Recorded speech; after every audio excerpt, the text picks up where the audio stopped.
विपक्षी दलों के द्वारा देश के अंदर जिस प्रकार का वातावरण बनाने का प्रयास हो रहा है, यह विपक्ष के कुत्सित मंशा को उजागर करता है। जाकी रही भावना जैसी, प्रभु मूरति देखी तिन तैसी। कांग्रेस सरकार अपने समय में जिस प्रकार की हरकतें करती रही हैं, आज विपक्ष में रहकर के भी अपने उन्हीं मंसूबों के अनुरूप आगे बढ़ रही है।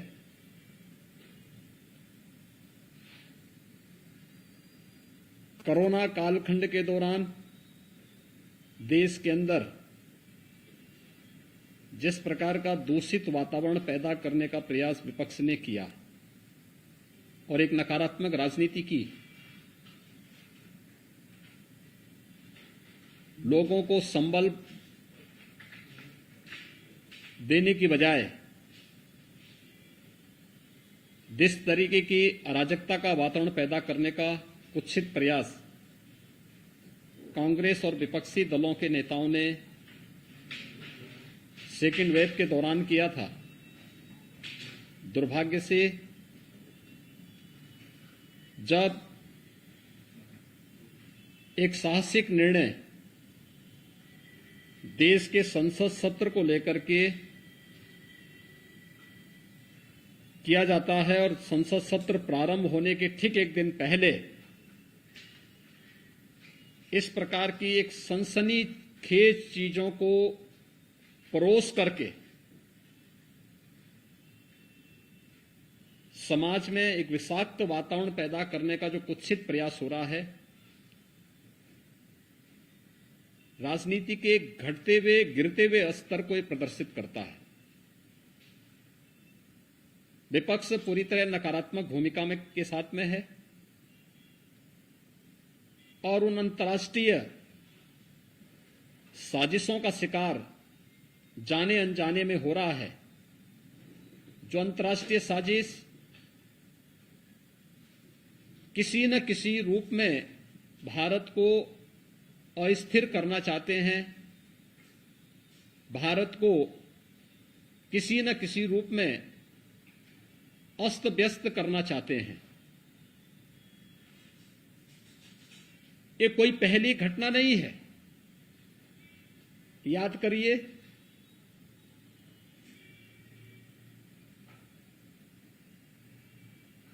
जो अभी कुछ वर्ष पहले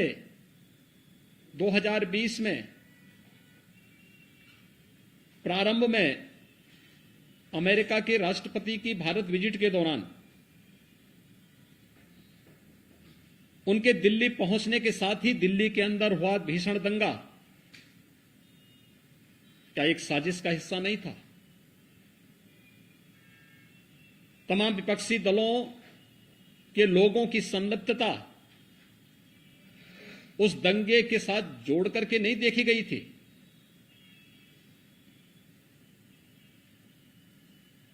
कोरोना कालखंड के दौरान देश के कोविड प्रबंधन को WHO और दुनिया के देश सराह रहे थे, लेकिन भारत के अंदर विपक्ष एक ऐसा माहौल बनाने का प्रयास कर रहा था जैसे कि सरकार इन सभी चीजों से अनभिज्ञ है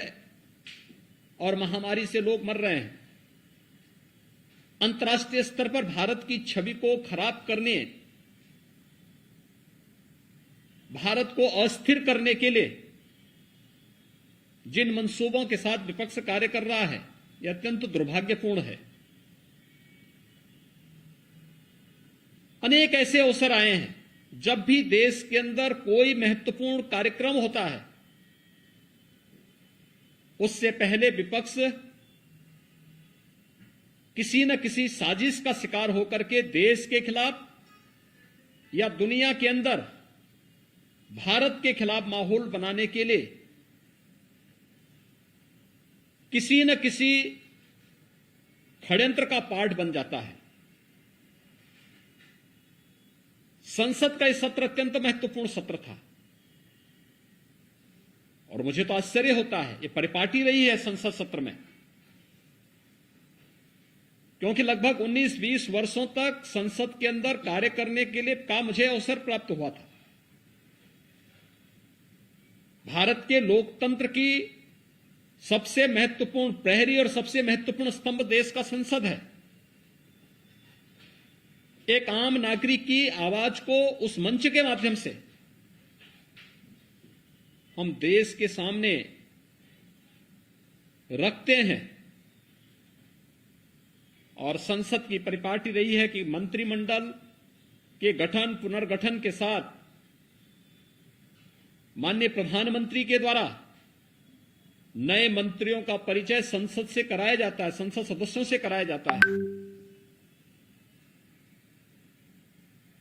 आपने देखा होगा मंत्रिमंडल के परिचय के कार्यक्रम में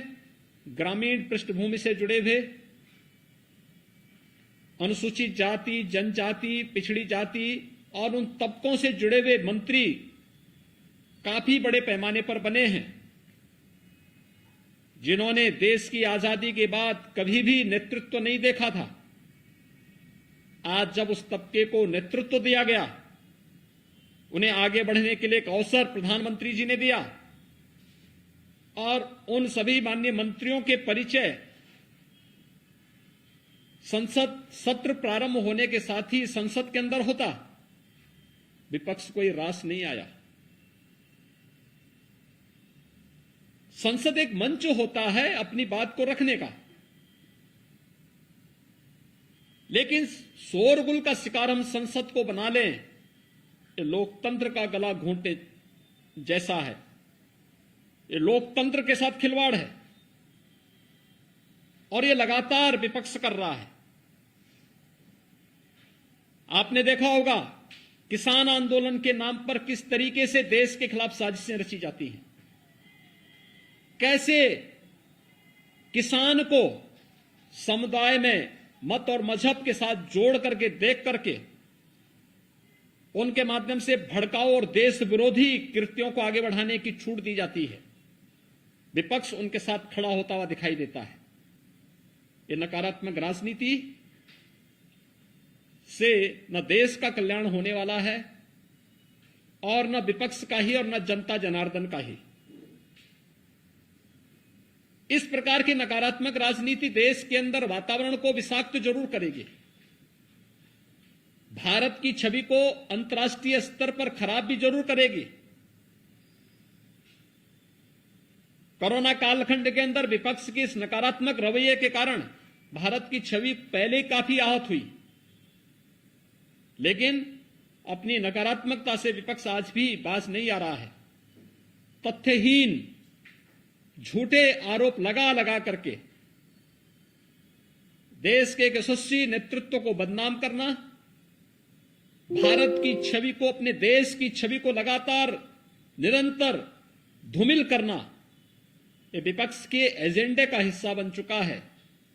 उनकी कुत्सित मंशाएं कभी पूरी नहीं होंगी। जनता जनार्दन समय आने पर उन्हें फिर से जवाब देगा, वैसे ही जवाब देगा जैसे 2019 के लोकसभा चुनाव के ठीक पहले राष्ट्रीय सुरक्षा से जुड़े हुए अहम मुद्दों पर, राफेल जैसे मुद्दों को ला करके उस समय विपक्ष ने देश का वातावरण खराब करने का प्रयास किया था। बाद में उनको मुंह की खानी पड़ी थी, न्यायालय में भी और जनता जनार्दन की अदालत में भी। इस बार फिर से संसद सत्र के इस महत्वपूर्ण मुद्दे पर, जहां पर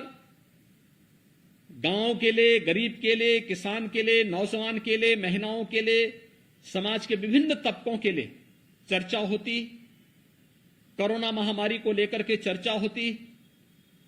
वैक्सीनेशन की ड्राइव को कैसे हम समयबद्ध ढंग से आगे बढ़ा करके देश के अंदर पूरा करें, इसको लेकर के इस सदी की इस महामारी से निपटने में सामूहिकता का क्या प्रभाव हो सकता है, इन सब मुद्दों पर जहां एक सार्थक चर्चा का मंच संसद होता, चर्चा का मंच न बना करके शोरगुल और केवल आरोप प्रत्यारोप के साथ ही तथ्यहीन और झूठे आरोप, मनगढ़ंत आरोप लगा करके देश की छवि को भी धूमिल करने का जो कुत्सित प्रयास हो रहा है, ये कभी मंशाएं विपक्ष की पूरी नहीं होंगी। इस प्रकार के मनगढ़ंत और तथ्यहीन आरोपों को एक सिरे से खारिज किया जाना चाहिए। देश की जनता मांग कर रही है कि विपक्ष कोरोना कालखंड में जो एक विषाक्त वातावरण विपक्ष ने बनाया था देश के अंदर, दुनिया के अंदर देश की छवि को खराब करने का कुत्सित कार्य किया था, उसको लेकर के भी और संसद सत्र की कार्रवाई को निर्बाध और निर्विघ्न संपन्न करवाने में योगदान देने की बजाय अपनी इस नकारात्मकता के कारण जनपक्ष से जुड़े हुए, जनता से जुड़े हुए ज्वलंत मुद्दों को संसद में न उठने देना, ये आम नागरिक के जीवन के साथ खिलवाड़ है। विपक्ष को इस बात के लिए जनता जनार्दन से और देश से माफी मांगनी चाहिए।